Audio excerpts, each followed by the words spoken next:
Hi, my name's Michelle. I'm a mildly autistic adult with no particular direction in life at the moment. I'm an animation student. One thing that I do know a thing or two about is Soviet and post Soviet animation, and let me tell you some things about it.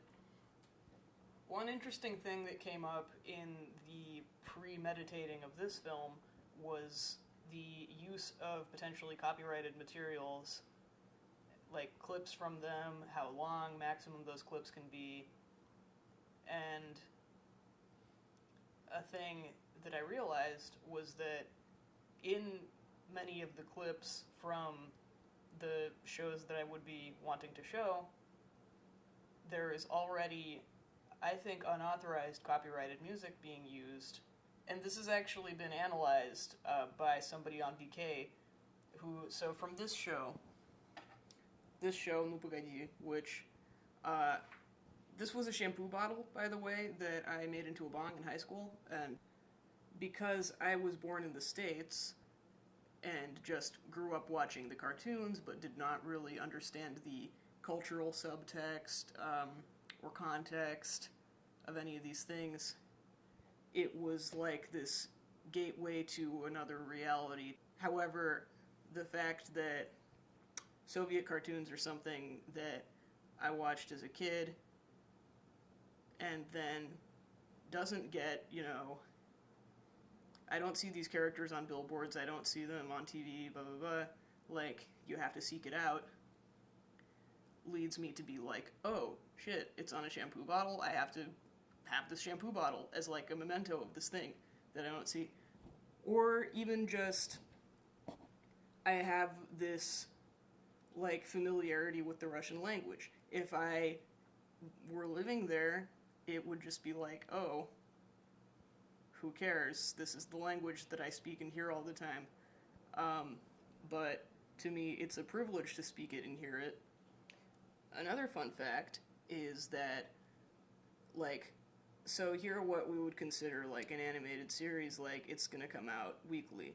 You've got like most of the year to work on this season of the show, and then those pre-made episodes will come out weekly.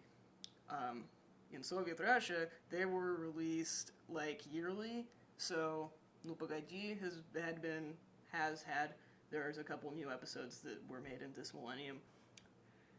But so it had been running since the late 60s up till the 90s. But there's only like 20 episodes, if that.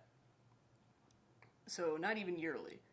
However, in the 90s, they started getting sponsors for a couple of episodes. And by sponsors, I really just mean one. This company, which I was born in 95 here. Presumably it's a telecommunications company. They advertise beepers. And so you've got the intro to episode, I think, 19 is like «Фирма АМТ дарит всем девочкам и мальчикам этот фильм!» And then you've got, like, a little ad in, like, before the actual episode. So it's just an ad for a beeper.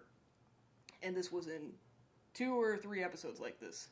But I like those episodes because I like things that are horrible and cheesy, and the particular style that came around in the 90s, like, back in the when, I kind of hated it, and it was kind of disturbing, especially this scene where he turns into, like, a werewolf thing. But it also has its sort of charm. But just looking back at it, it's kind of this hyper detailed but underskilled sort of a thing. And unfortunately, I think my personal art style has taken a lot from that, and not so much from just fundamentals of, building things out of shapes, making them appealing. It's more like, this is appealing to me specifically because of this specific nostalgia, but nobody else likes it, and that's why I'm not going to get a job in the animation industry, and that's why I'm going to have to flee the country and escape the rat race and go be unemployable somewhere